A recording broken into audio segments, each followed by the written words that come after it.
Irmãos, e o Senhor só sussurrava no meu ouvido: o que eu recebi do Senhor é o que eu também vos ensinei. E a semana foi passando, e eu estou, Jesus amado, Paulo recebeu do Senhor, também estou precisando receber alguma coisa aqui do Senhor, para eu poder também ensinar lá, para poder também passar.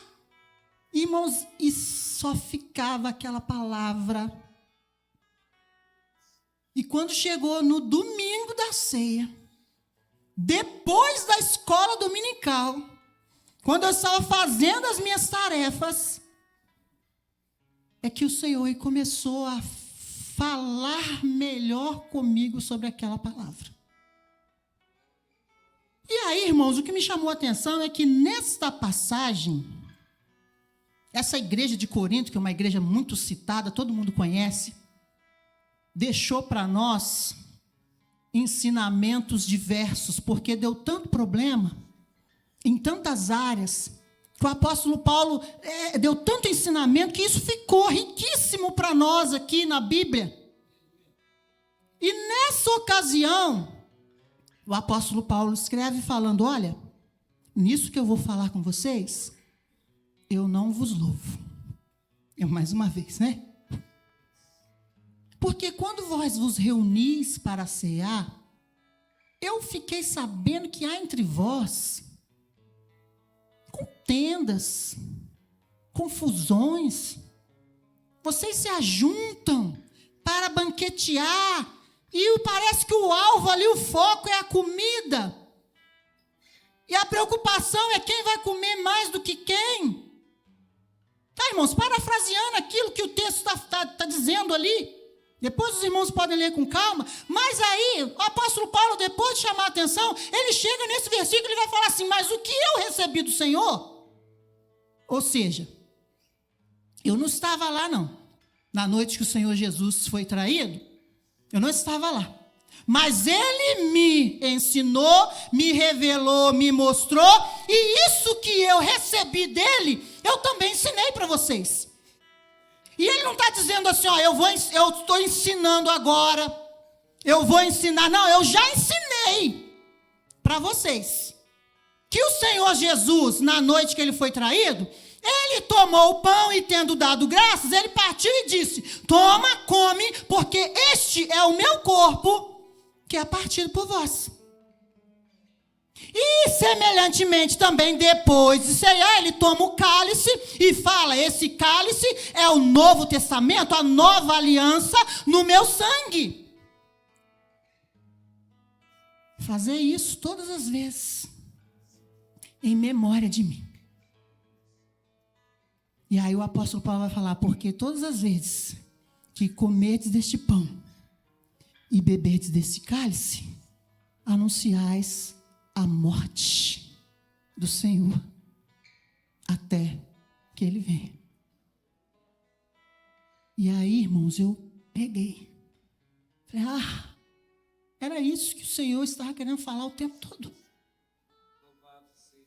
O povo estava completamente perdido do propósito. Jesus deu um ensinamento: olha, quando vocês vos reunirem para a Santa Ceia, o que vocês vão estar fazendo ali é em memória da minha morte e anunciando essa minha morte. Não tem a ver com pegar a melhor roupa. Claro, se você tiver a melhor roupa, você vai pegar. Mas não tem a ver só com a pegar a melhor roupa e se reunir, se encontrar com os irmãos e comer do pão que simboliza o corpo e do suco que simboliza o sangue. Tem a ver com anunciar a morte do Senhor na sua vida até que ele venha. O que isso tem a ver com missões? Tudo. Tudo.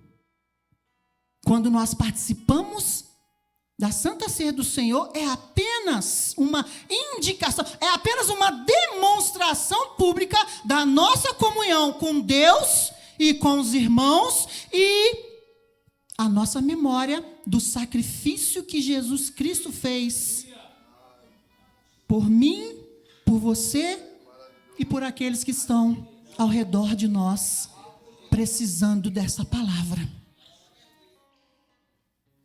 isso estava perdido. O povo tinha perdido isso. Agora eles iam, era somente comer, beber, e se reunir e brigar. E aí eu comecei a pensar comigo, Senhor, como nós estamos perdidos. É tanta coisa, é tanta questãozinha, é tanta briga por cargo, é tanto levante, é tanta divisão, é tanta dissensão, é tanta panelinha, é tanto isso, é tanto eu. Perdidos. Completamente perdidos.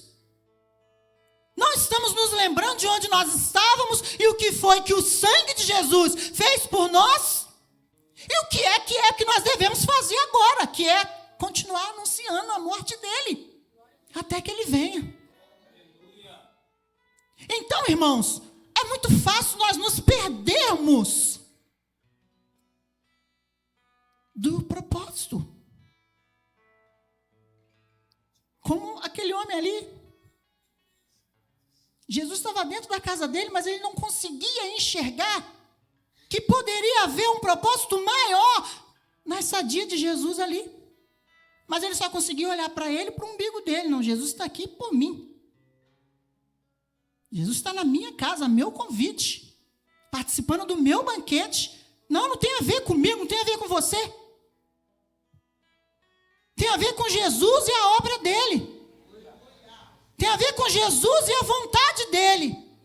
Tem a ver com Jesus e o reino dele. Afinal de contas, ele não morreu só para que eu olhasse para o meu umbigo e pensasse em mim, e no que ele tem para me dar, e no que ele tem para fazer para mim, o que ele tem para fazer para a minha casa, o que ele tem para fazer para a minha família.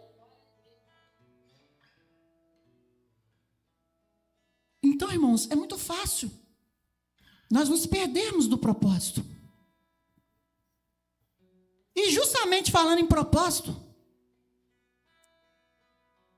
é bem da verdade, irmãos, que às vezes a gente passa por algumas situações e a gente sabe muito bem que a palavra diz que tem um propósito, né?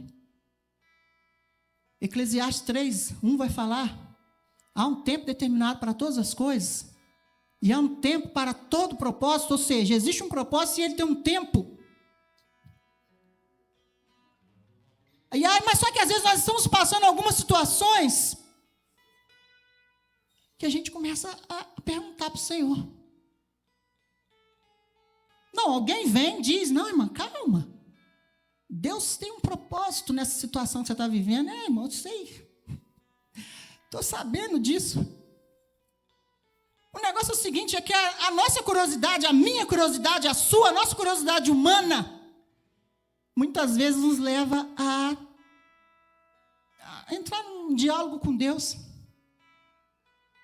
Eu fiz isso esses dias, irmãos. Eu gosto muito de conversar com Deus durante o banho. Eu acho que eu já até falei isso aqui. Não segue não, tá, irmãos? Porque se você demorar na sua conversa com Deus lá, depois a conta vai te lembrar. Mas eu gosto, entra dentro do banheiro, cadê? Não tem cachorro, não tem filho, não tem marido, não tem mais nada. Tá só você ali, conversando com Deus e a aguinha quentinha caindo.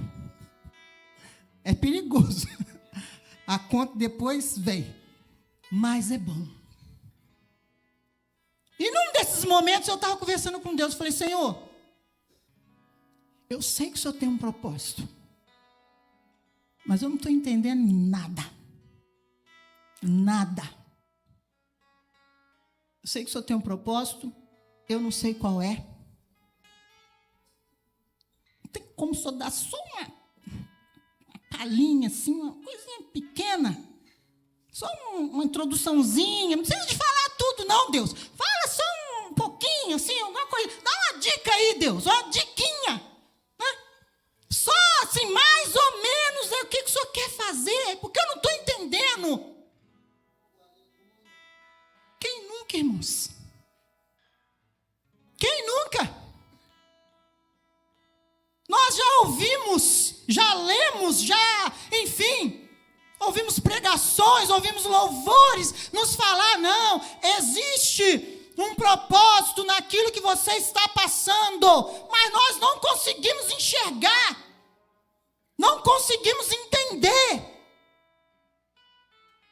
E aí a gente sim vai conversar com Deus. Aí sabe o que o Senhor falou comigo? Está achando que Ele foi me dar a palhinha? Não, foi me dar a palhinha não. O Senhor me trouxe a palavra João 13:7. O que eu faço, vocês hoje não entendem. Vão entender depois. Mas a gente está doido para entender agora, né? Mas Jesus fala, não entende agora, não vai entender. Vai entender depois. E essa palavra é conhecida, irmãos. Jesus pega ali os discípulos e vai lavar os pés deles. Meu Deus. O Senhor, o Mestre, agora lavando os pés dos discípulos. Os discípulos ficaram perplexos. Não, Jesus, que isso? Jesus queria dar um ensinamento para eles. Jesus queria ensinar algo, só que, como professora, eu vou falar com propriedade, né? Jesus não foi para o quadro e falou, pega o caderno aí. Vou passar aqui no quadro. Anota aí. Vocês têm que ser assim, fazer assim, não. Jesus foi para a prática. Jesus foi para a aula de campo. Jesus foi para a aula de laboratório. Falou, põe a mão na massa aí e faz, que eu vou mostrar para vocês como é que é. Vocês vão fazer. Mas ainda assim, vocês não vão entender agora. Mesmo sendo uma aula de campo, mesmo sendo uma aula prática, não era simplesmente a teoria. Jesus poderia muito bem ter dado a teoria, olha, vocês têm que aprender a ser humildes e servir, porque a minha estadia aqui, o meu evangelho fala sobre isso. Não, Jesus falou, vou mostrar na prática. Mas eles não vão entender, como não entenderam, mas Jesus disse, é porque não é para entender mesmo agora. E isso acontece conosco, irmãos. Às vezes nós estamos em algumas situações, gostaríamos de entender, mas não vamos entender agora. Nós vamos entender depois, isso é se Ele quiser explicar também. Eu ouvia uma pastora pregando esses dias e ela falava sobre uma situação que ela viveu, difícil. Mas ela falava, hoje eu entendo o propósito que Deus tinha. Você acha que ela entendia na hora? Você acha que enquanto ela estava passando ali, ela estava entendendo? Ela mesma disse para nós que não. Quantas vezes ela questionou a Deus por que estava passando? Agora ela entende. Para chegar no propósito que Deus tinha, era necessário passar por um processo. Esse processo é o que nós muitas vezes queremos negar. Todo mundo quer viver o propósito. Só que o processo que tem antes é esse. Se puder passar para o amiguinho, eu passo para o amiguinho. Se tiver alguém interessado, eu passo o meu. Quando chegar na hora do propósito, você me chama. Não funciona assim. Não funciona. Porque se Deus tem um propósito comigo, sou eu que tenho que passar pelo processo. Às vezes a gente não entende. Esse homem, Simão, em outro evangelho vai dizer que era leproso. Não entendia. Jesus ali não entendia só como tendo algo a mais. Mas ele pensa que Jesus está ali só por ele. Mas aí o 37, Lucas 7, 37, põe para nós lermos, por favor. Vai dizer assim: e eis que uma mulher da cidade, uma pecadora, sabendo que estava à mesa em casa do fariseu, levou um vaso de alabastro com unguento. Pode passar.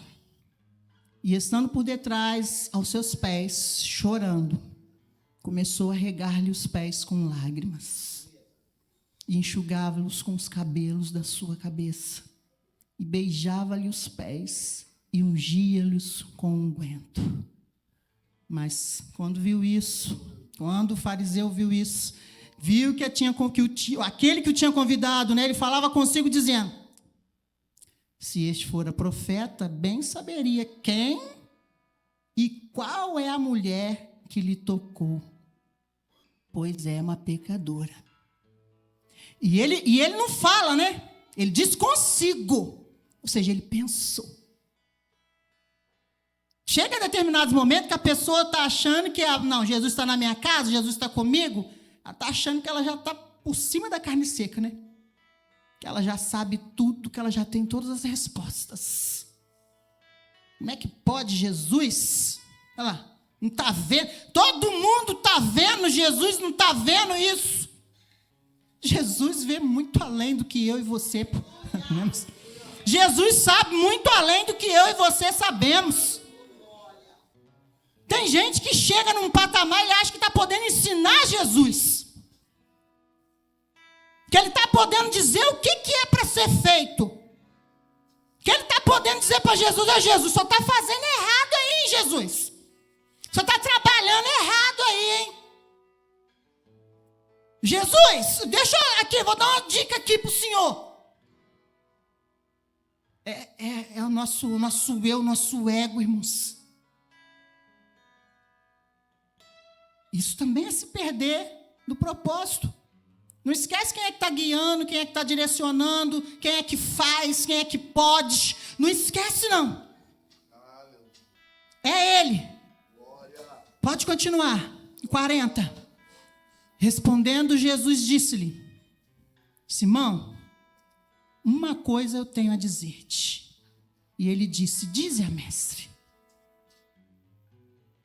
E aí Jesus vai contar uma historinha para ele. Tem hora que Jesus tem que explicar mesmo, nos mínimos detalhes, né? Ele vai falar: havia 2 devedores. Um devia X, o outro devia Y. Ou vamos colocar 2x, né? Ou x elevado ao quadrado. Devia mais. Mas ele perdoou os 2 de forma igual. Quem você acha que amou mais? Não, esse aí é aquele que vai levantar a mão rapidinho e vai falar: eu sei, essa aí, eu sei. Deixa eu responder. Difícil da gente ter um assim na sala. Geralmente, quando levanta a mão no meio da explicação, é que o coração chega a palpitar e fala: ô, glória, alguém com a dúvida. Se está com dúvida é porque está prestando atenção. Ele levanta a mão e fala: professora, posso beber água? Aí você dá aquela murchada. Jesus, tem misericórdia. Mas esse pulou. Esse pulou para falar. Eu sei. Quem que amou mais? O que mais foi perdoado. Aquele que mais foi perdoado, Jesus. Disseste bem. Disseste bem. Eu cheguei na tua casa, nem água para eu lavar os pés você me ofereceu.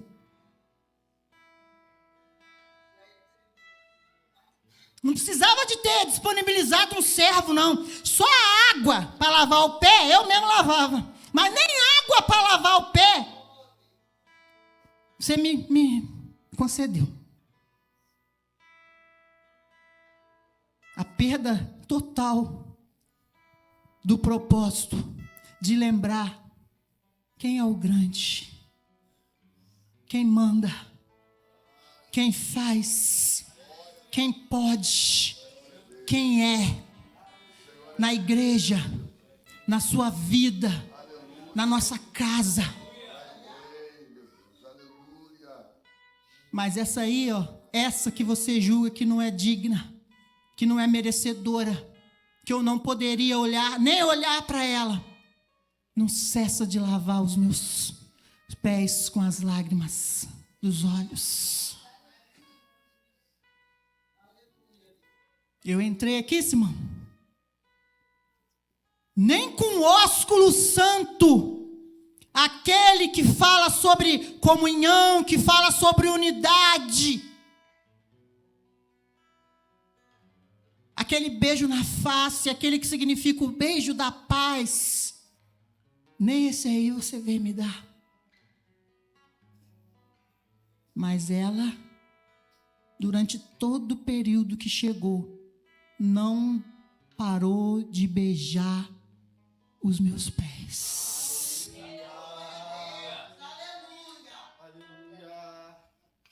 Às vezes nós estamos, irmãos, tão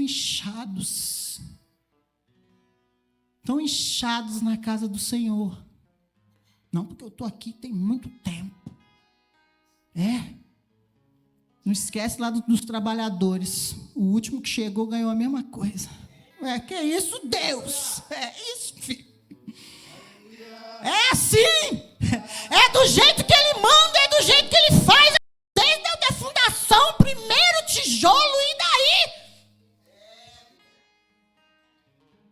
Se quem chegou agora não ajudou a colocar, às vezes, nada, nem um grão de areia para dentro, mas chegou com seu coração aberto, quebrantado, contrito, disposto, também será visto por Deus da mesma forma que você.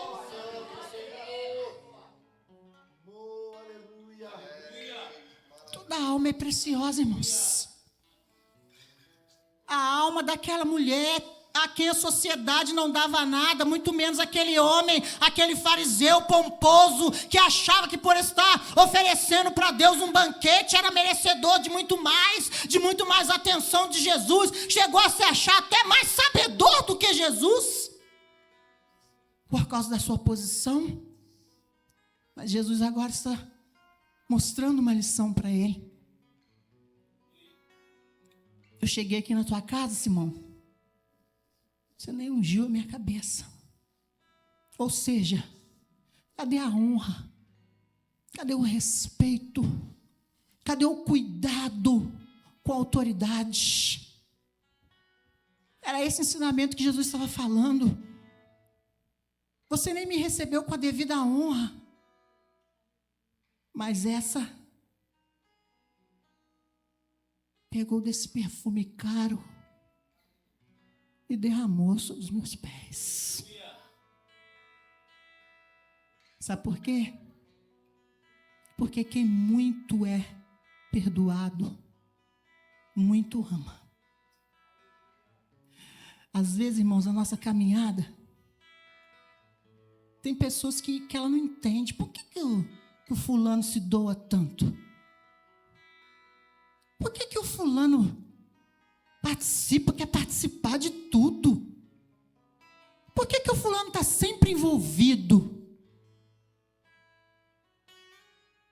Tem a ver, irmãos, com o nosso sentimento de gratidão, com saber de onde Ele nos tirou. Quem muito é perdoado, muito ama. Quem sabe de onde Deus tirou, tem muita gratidão. Eu já falei isso e eu vou falar quantas vezes for possível. Aquele, irmãos, que só sujou o pezinho com a lama, ele chega na igreja e Deus lavou o pé dele, ele fala, bom, fui perdoado de alguns pecadinhos. Mas aquele que estava afundado lá dentro da lama, com lama até a cabeça, ele sabe muito bem o que foi que Jesus fez por ele. Tirou ele da lama, lavou ele com a água da purificação. O Espírito Santo passou o seu sangue, escreveu o seu nome no livro da vida. E ele é grato por isso. Ele é grato porque ele sabe que Jesus não fez pouco, não. Porque Jesus foi lá onde ninguém iria. Porque Jesus viu nele o que ninguém conseguiria ver. Viu o coração de um adorador. Um coração que se entregaria. Um coração que se doaria. E um coração que seria grato pelo sacrifício de Jesus na cruz do Calvário. Um coração que não ficaria preocupado com posição, com cargo, com bens materiais. Se eu não receber, eu não vou. Jesus viu isso e falou: esse aqui que eu quero, porque eu quero um remanescente que permanece me adorando por aquilo que eu fiz, pelo sacrifício na cruz do Calvário.